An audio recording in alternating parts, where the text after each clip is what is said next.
jangan pergi, berhenti, jangan teriakan saya dan datang kemari, jangan pergi, jangan pergi, tolong. Tidak ada yang sudi menolong saya, tidak ada yang datang, saya dilupakan. Sudah berapa lama saya di sini? Sudah berapa lama saya disiksa macam binatang? Apakah saya binatang?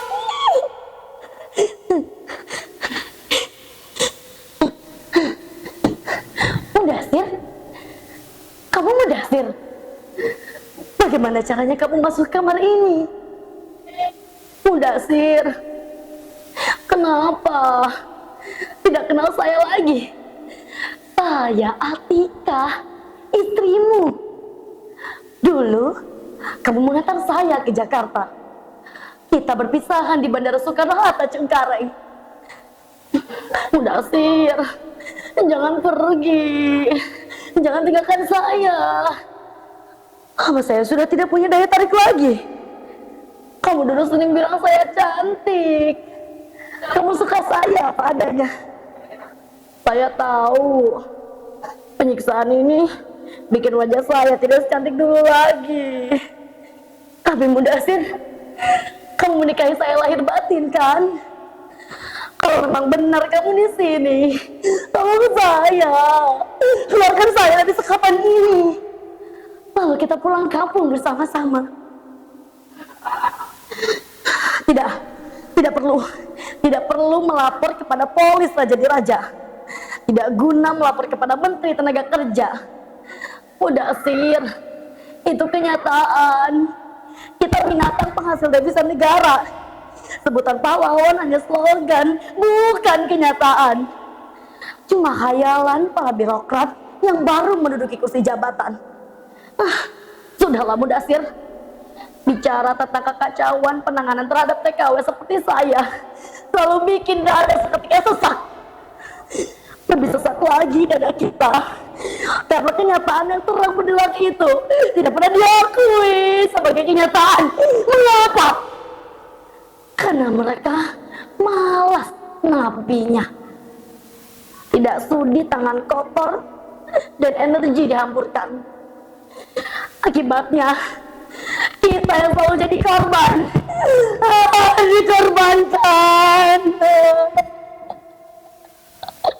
Lihat bekas-bekas luka di sekujur badan sebelum dijebloskan ke kamar ini.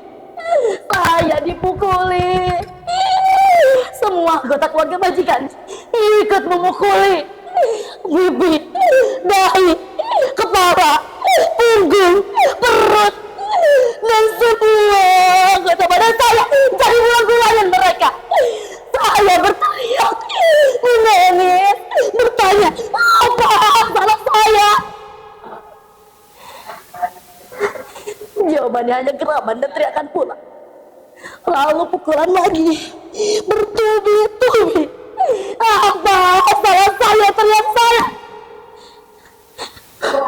Kamu udah bangsat, bajingan, pencuri, paling tidak tahu diri. Apa salah saya?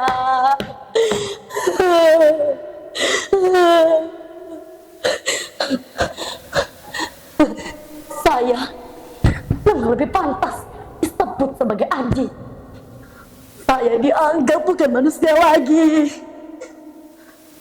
Kekuatan hukum nampaknya tidak berdaya dalam hal ini. Sebab aparatnya lebih sering pilih kasih. Mana mungkin mereka membela saya yang anjing, Indon lagi. Tentu mereka akan lebih percaya kepada sesamanya yang sebangsa dan kaya. Tapi Mudasir, demi Tuhan saya bekerja. Saya sama sekali tidak pernah mencuri. Saya bukan maling. Tapi tidak ada sidang pembuktian yang saya peroleh agar bisa dapat bukti. Saya bukan seperti yang mereka tuduhkan. Saya memperoleh upah karena saya bekerja. Saya bukan pemalas. Saya bangun sebelum subuh, menyapu, mengepel, membersihkan rumah. Saya mencuci, memasak, menyetrika. Semua saya lakukan dengan gembira dan ikhlas.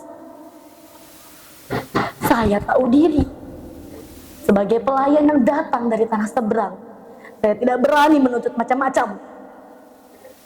Yang harus saya lakukan adalah bekerja dengan rajin, tidak mengeluh. Semua kondisi saya terima. Tapi suatu malam, majikan lagi mendatangi saya. Nampak mabuk dia. Waktu itu, hanya majikan dan anak laki-lakinya sedang menginap di luar kota. Jadi, di rumah sebesar ini, hanya ada kita berdua. Dia masuk kamar, menutup pintu, duduk di pinggir ranjang, dan menatap saya dengan diam. Buru-buru, saya duduk di kepala ranjang dan membalas menatapnya dengan mata heran.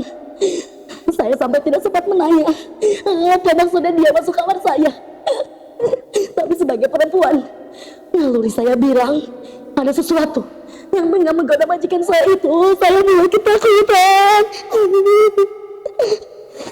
Kemudian dia berbaring dan menyuruh saya untuk berbaring di sampingnya.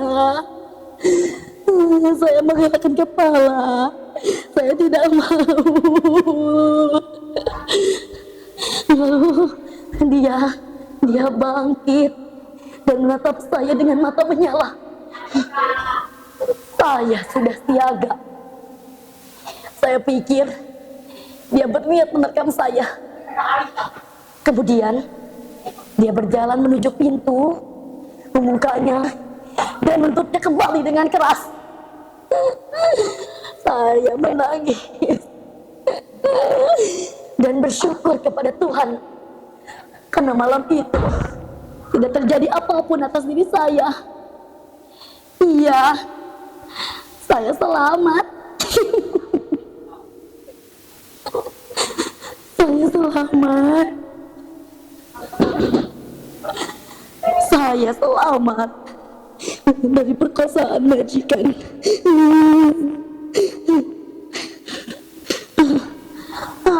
Mudasir, saya baru saja sadar. Mungkin itu satu-satunya kesalahan saya, menolak hajat majikan.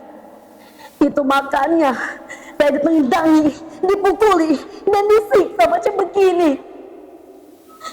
Siksaan memang tidak segera saya alami. Keadaan masih berjalan normal. Sampai akhirnya majikan lagi saya mulai mengeluh kehilangan uang. Dan siapa lagi yang bisa dituduh kalau bukan pelayan yang miskin, indon lagi setara anjing. Kayalah itu. Kambing hitam yang harus menanggung akibatnya. Saya dipukuli lagi, bertubi-tubi, bahkan dengan setegaan panas. Saya berteriak ketakutan. Bukan saya pencurinya.